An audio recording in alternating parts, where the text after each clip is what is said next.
ძალიან დიდი ხანია მიდოდა გამეკეთებინა ვიდეო ფრირენის ანიმაციაზე.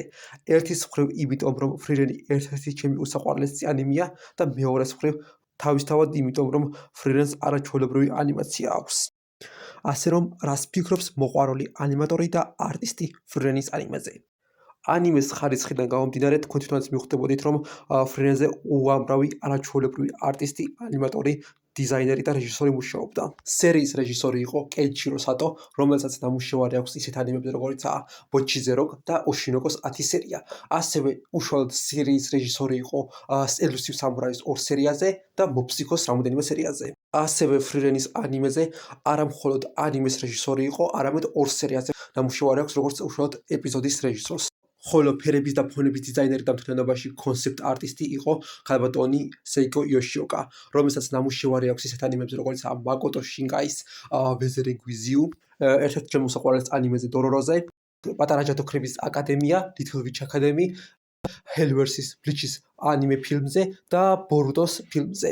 პერსონაჟების დიზაინერი იყო სუკასა აბე და მონსტრების დიზაინერი დაიკი ჰარაშინა, რომელთაც ორივეს ძალიან ბევრ ანიმეზე აქვს ნამუშევარი როგორც კი ანიმატორს. ხოლო ანიმატორებს რაც შეეხება, ყველასთან ერთად ორი ჩემი საყვარელი ანიმატორიც მუშაობდა ამ შოუზე. მიუხედავად იმისა, რომ ჩემს საყვარელ ანიმატორს იუტაკა ნაკამურას და ადამიანს ვის გამოც დავინტერესდი ანიმაციით, მხოლოდ და მხოლოდ პატარა სიკვენსი აქვს ანიმაცირებული. თუმცა კი თუ სიმართლე გაინტერესებთ, ამითაც ბედნიერი და კმაყოფილი უნდა ვიყო, იქიდან გამომდინარე, რომ როგორც ეს იუტაკა ნაკამურა სტუდიო ბოუნსის ანიმეების გარდა სხვა შოუებზე არ მუშაობს ხოლმე და სხვა ანიმატორების განსხვავებით, როგორც ვიცი, ოფიციალურად კონტრაქტი აქვს სტუდიო ბოუნსთან. ლიუს ასევე ასაკშია შესული, მგონი 60 წელს არის გადაცილებული და მხოლოდ პატარა სცენებს აკეთებს ხოლმე. ასევე ნომერ მეორე საყვარელი ანიმატორი კოუკი ფუჯიმოტო, რომელიც ზუსტად ფრირენის ანიმეს ყურების მერე გახდა ჩემი საყვარელი ანიმატორი, ნომერ მეორე საყვარელი ანიმატორი.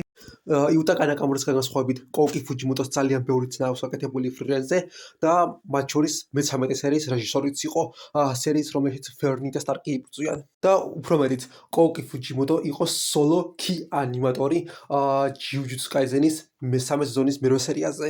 ასევე კოუკი ფუჯიმოტოს გარდა იყვნენ სხვა ანიმატორებიც, რომელსაც ჯიუჯუტსუ კაიზენზე აქვს ნამუშევარი.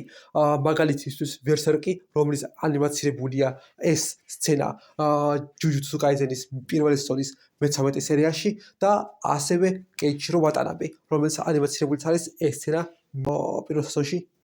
უშუალოდ ანიმაციის განხილვას რაც შეეხება, მოდი ჯერ დავიწყოთ ფერების დიზაინით და კონცეპტ არტით. ქალბატონი სეიკოს ინტერვიუ წავიკითხე, სადაც საუბრობდა, რომ ძირითადი ინსპირაცია, რის მიუხედავად მთელი ანიმეს ესთეტიკის და ვიზუალის შექმნას სურდათ, იყო მანგაში არსებული color page-ები და ამ სტილის მიბაძვას ცდილობდნენ ნათელი, სადა ფერები და მსუბუქი განათება. რაც მთლიანობაში თავისთავად ფრირენის უმეტესწილად მშვიდი და წყნარი გარემოს და სიუჟეტიდან გამომდინარე არაჩვეულებრივ ესთეტიკას და ვიზუალს ქმნის და აბსოლუტურად ერგება მთლიანი ანიმეს ტონს. ასევე ფრირენის პრაქტიკულად ყველა სცენაში ფერების განაწილების დროს გამოყენებულია 60-30-10-ის პრინციპი, რასაც ფერების დიზაინში, ანუ იქნება ეს ოთახის ინტერიერის ტანსაცმლის თუ სხვა რაიმე დიზაინი, ძალიან ხშირად შეხვდებით. ეს გულისხმობს, რომ კომპოზიციებში 60% გავია ერთ ძირითად ფერს და ძირითად ტონს, 30% დამხმარე ტონს და 10% არის ჰაილაითები, პატარა შუქშდილები და მსგავსი დეტალები. და ამ პრინციპს მიმართავს დიზაინერი არა მხოლოდ მნიშვნელოვან სცენებში, არამედ ნებისმიერ რანდომულ უმნიშვნელო სცენაშიც კი. და ეს ტრენდი გრძელდება ანიმაციაზეც, იმიტომ რომ არაჩვეულებრივი ანიმაცია აქვს არა მხოლოდ ექშენ სცენებს, არამედ ასევე რანდომულ დიალოგის სცენებს. ექშენ ანიმაციასთან ერთად ასევე აქვს ფრირენს არაჩვეულებრივი ქორეოგრაფია და არაჩვეულებრივი რეჟისურა. სტორიბორდინგი, ანუ ექშენ სცენების მონახაზი. მარტივად რომ ავხსნა, მიუხედავად იმისა, რომ ძალიან ბევრ ექშენ სცენაში კომპოზიციები არის წარმოუდგენლად გადატვირთული, იქნება ეს უშუალოდ რთული კამერის მოძრაობით თუ ეფექტების ანიმაციით. მიუხედავად ამისა, მაყურებლისთვის მაინც ყველაფერი ადვილად აღქმადია და თვალით ადვილად მისაყოლი. მარტივად რომ ვთქვათ, ფრირენის ანიმაცია ყველა ასპექტში წარმოუდგენლად დახვეწილი და არაჩვეულებრივია. ანუ მაგალითისთვის, დიალოგის სცენებში წარმოუდგენლად რეალისტური, ცოცხალი პერსონაჟის მოძრაობა და პერსონაჟის ანიმაცია. და ასევე action სცენებშიც არის არაჩვეულებრივ action ანიმაციას, ქორეოგრაფიის და რეჟისურასთან ერთად ულამაზესი ფერების დიზაინის მქონე და წარმოუდგენლად დახვეწილი ეფექტების ანიმაცია. ამაზე დამატებული ასევე ულამაზესი თმის და ქსოვილის ანიმაცია და მთლიანობაში იმდენად რეალისტური და იმდენად დახვეწილი, რომ ბევრ CGI და როტოსკოპინგი გონია ხოლმე და ვაღიარებ, როდესაც პირველად უყურე ზოგიერთი თვნა მეთქი მეგონა CGI ან როტოსკოპინგი.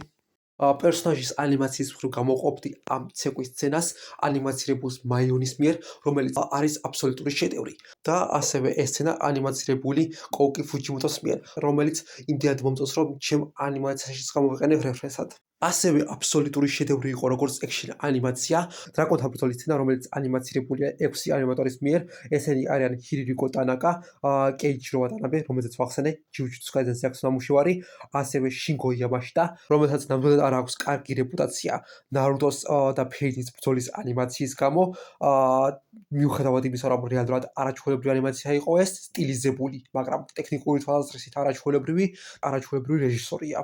მათ გარდა მუშაობდნენ ასევე ტაბულა იოშიჰარა, იენ ბიემი, რომელსაც ნამუშევარი აქვს ერთ პატარა სცენაზე ჯიუჯიტსუ კაიდენში სუკურას და მაჰარაგას ბრძოლაზე და იუტა კანაკამურა, რომელზეც უკვე ვისაუბრეთ. და ასევე უნდა აღვნიშნო ფრენის და კლონის ბრძოლის მთელი სერია, იმიტომ რომ აბსოლუტური მასტერკლასი იყო action ანიმაციის მხრივ იქნება, ეფექტების ანიმაციის მხრივ იქნება თუ პერსონაჟის ანიმაციის მხრივ. და ბოლოს ორი სიტყვა რეჟისურასა და ფონების დიზაინზე. რეჟისურის მხრივ ფრენის ყოველ სცენაში არაჩვეულებრივი კომპოზიციებია. სხვადასხვა სცენაში კომპოზიციები განსხვავებულად არის გადანაწილებული და სხვადასხვა ვარიანტი და მეთოდია გამოყენებული. არის სიმეტრია, არის ოქროს რეიშიო, სამების პრინციპი, კადრი კადრში, ნეგატიური სივრცე და სხვა მრავალი. ხოლო როდესაც რეჟისორს სურს უფრო მეტად დაძაბული გარემოს შექმნა, როცა საჭიროება მოითხოვს, ამ წესებს არ ღვევს კიდევაც რეჟისორი და უფრო მეტად არასტანდარტულ და არატრადიციული კომპოზიციის გადანაწილების მეთოდებს და სტილს მიმართავს.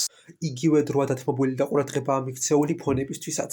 თუ შენობებისთვის და ქალაქებისთვის მანგაში 1 და 2 პანელი იყო ნაჩვენები, მხოლოდ ანიმეში ეს სულ სხვა დონეზეა აყვანილი და მსოფლიოს შენობაზე, world building-ზე ანიმეში ბევრად უფრო მეტი დროა დახარჯული და მეტი შრომაა ჩადებული. დიზაინერები და კონცეპტ არტისტები ყველა დეტალს აქცევენ ყურადღებას და ფაქტობრივად ერთი პანელი მთლიან ცოცხალ ქალაქად აქვს ქცეული.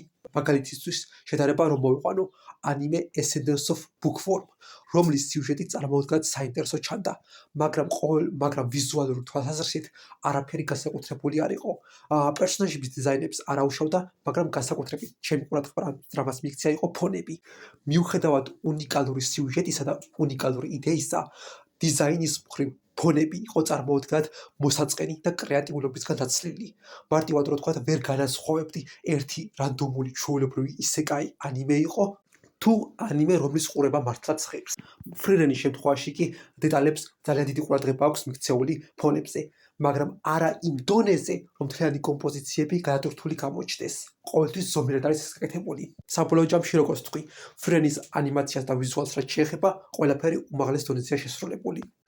და ასევე, თუ ვინმე საინტერესებს ჩემი ნახატების და ანიმაციების ნახვა, დაულინკავთ TikTok accounts და Instagrams.